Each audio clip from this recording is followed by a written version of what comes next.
आखिर ये हमारे समाज को हुआ क्या है? लोग बुलाते भी हैं, खिलाते भी हैं और साथ में गद्दारी भी कर देते हैं। आरोप हम भी नहीं लगा रहे हैं, लेकिन शक जा रहा है। अगर वो सही है तो उनको घर पे होना चाहिए। घर से 50 मीटर दूरी पे बॉडी था, उन लोगों को जाना चाहिए ना कम से कम। इसका मतलब थोड़ी हुआ कि प्रशासन दबाव बना करके अपने हिसाब से काम कर दे, ये तो गलत है ना। उसके बाद दाह संस्कार हो गया। अभी तक कल बोले जब दाह संस्कार करने के लिए सुबह में हम लोग जा रहे थे तो प्रशासन बोली कि कॉल डिटेल निकलवाने के लिए बोले कि कॉल डिटेल निकलवाइए, ये तो पता चल जाएगा कहाँ कहाँ बात किए हैं, कब तक बात किए हैं। जी जी।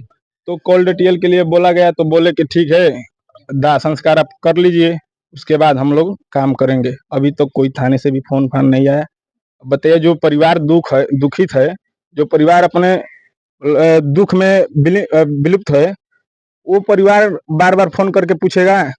नहीं, ये तो कार्रवाई जो है प्रशासन की भी जिम्मेदारी तो है ना कुछ। जी जी जी। तो अभी तक वहां से कोई फोन भी नहीं किया कि हाँ आओ कल डिटेल निकलवाना है, चाहे कोई मतलब उस पे काम किया जाए। अगर यही कोई मंत्री या फिर किसी नेता का बेटा होता तो क्या होता फिर? तुरंत काम होता, एक्शन लिया जाता तुरंत।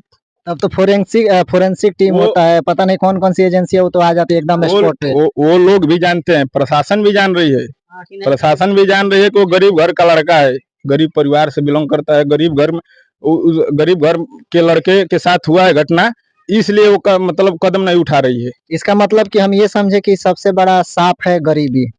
अगर आप गरीब हैं तो ये सबसे बड़ा श्राप है ये। बहुत एकदम शराफ है ये। मैं कैमरामैन से कहना चाहूंगा कि थोड़ा ये पूरा दिखाएं पीछे का, जैसे कि यहाँ पे उनके चाहने वाले लोग, उनसे जो कम्युनिटी के जो लोग आते हैं, कितने लोग हैं, सभी लोग न्याय की आस में यहाँ पे आकर खड़े हैं। और हम जो है बहुत दूर से आए हुए हैं निस्वार्थ भाव से इनके साथ। आखिर ये हमारे समाज को हुआ क्या है? लोग बुलाते भी हैं, खिलाते भी हैं और साथ में गद्दारी भी कर देते हैं। क्या कहना चाहेंगे?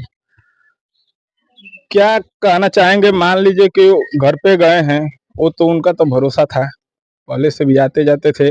अब हम ही किसी के घर जाएंगे, आपके घर जाएंगे तो हम भरोसे पे ही नहीं जाएंगे। अब हमारे साथ हम ये थोड़ी जानते हैं कि आप हमारे साथ गद्दारी करेंगे।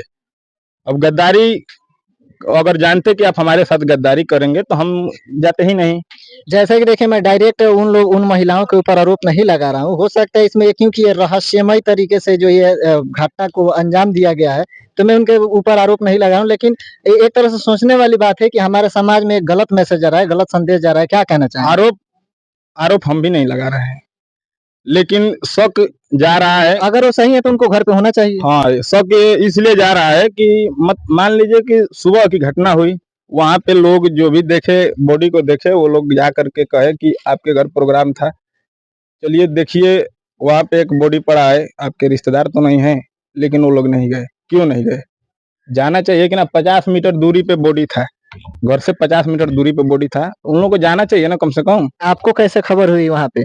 खबर हुई, हम मतलब गांव पे कोई लड़का वहां का फोन किया था, एक चाचा हैं, जी जी। उन्हीं के माध्यम से पता चला कि ऐसी ऐसी घटना हुई है। फिर भी मुझे विश्वास नहीं हुआ, फिर कुछ देर बाद चाचा से बोले कि अच्छा से थोड़ा पता करिए कि ये घटना सत्य है कि नहीं है।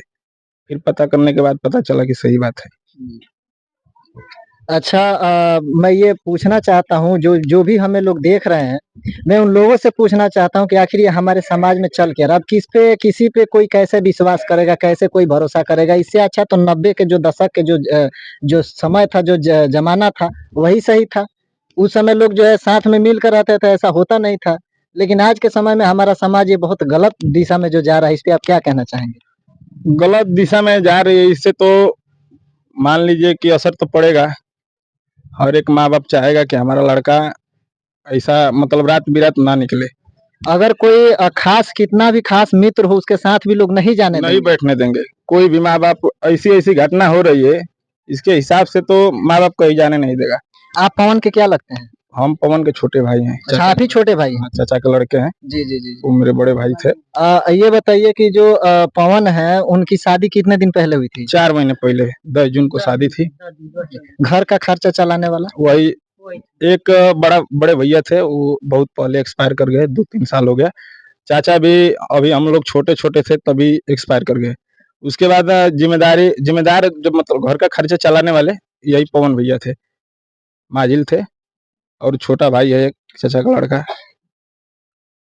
जैसा कि आप सुन सकते हैं और मैं जहाँ तक अभी तक मैं जहाँ भी कवरेज करने गया हूँ, पता नहीं क्यों ऐसा क्या हो गया है हमारे समाज को कि दलित के साथ ही ऐसी बर्बरता की जाती है या फिर हुई है।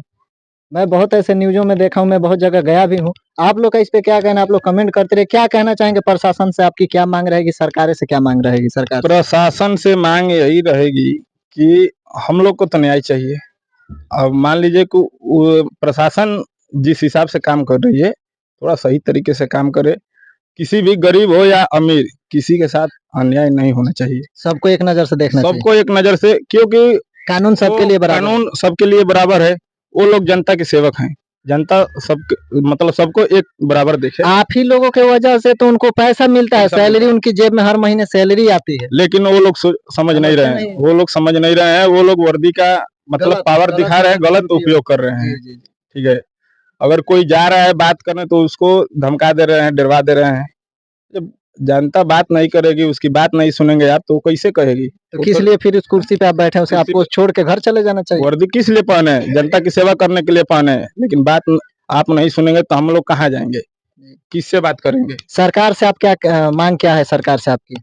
सरकार से मांग यही है कि अब तो जो हो गया रिपोर्ट, मतलब ये कि यही भरोसा था हम लोगों को, यही विश्वास था कि मतलब रिपोर्ट आएगा, उसके हिसाब से कार्रवाई होगी, तो हम लोग को न्याय मिलेगा। अब तो रिपोर्ट भी फर्जी निकल गया। रिपोर्ट से हम लोग मतलब संतुष्ट नहीं है। नहीं, नहीं, आप लोग छोड़िए मत, आप लोग थाने पे जाइए और उनसे पूछताछ कीजिए पुलिस वाले से, क्योंकि आप लोग जो है, आप ही लोग के टैक्स के पैसे से जो उनकी सैलरी आती है, तो आप लोग का हक बनता है कि हमारा पोस्टमार्टम रिपोर्ट कहाँ है? अभी तक आरोपी कहाँ है? अभी पकड़ा तक क्यों नहीं गया? मान लीजिए कि देखिए एक और बात है। मान लीजिए कि हम ठीक है, रिपोर्ट आ गया, मेरे व्हाट्सएप पर रिपोर्ट आ गया, उसके बाद अभी तक प्रशासन के पास नहीं आई होगी रिपोर्ट। रिपोर्ट तो देने के लिए बुलाना चाहिए ना थाने पे। जी, जी। अभी तक कोई फोन काहे नहीं किया? फर्जी रिपोर्ट है तभी ना कोई फोन नहीं किया। ये तो बुलाना तो चाहिए ना कि आकर के अपना रिपोर्ट ले जाइए।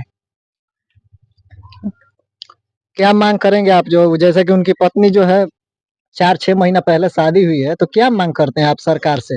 मांग यही करेंगे कि घर परिवार के लोगों को कोई मदद मिल जाए। अगर नौकरी वोकरी की व्यवस्था है तो मिल जाए। उनकी पत्नी को? हाँ, उनकी पत्नी को कहाँ तक पढ़ी हैं?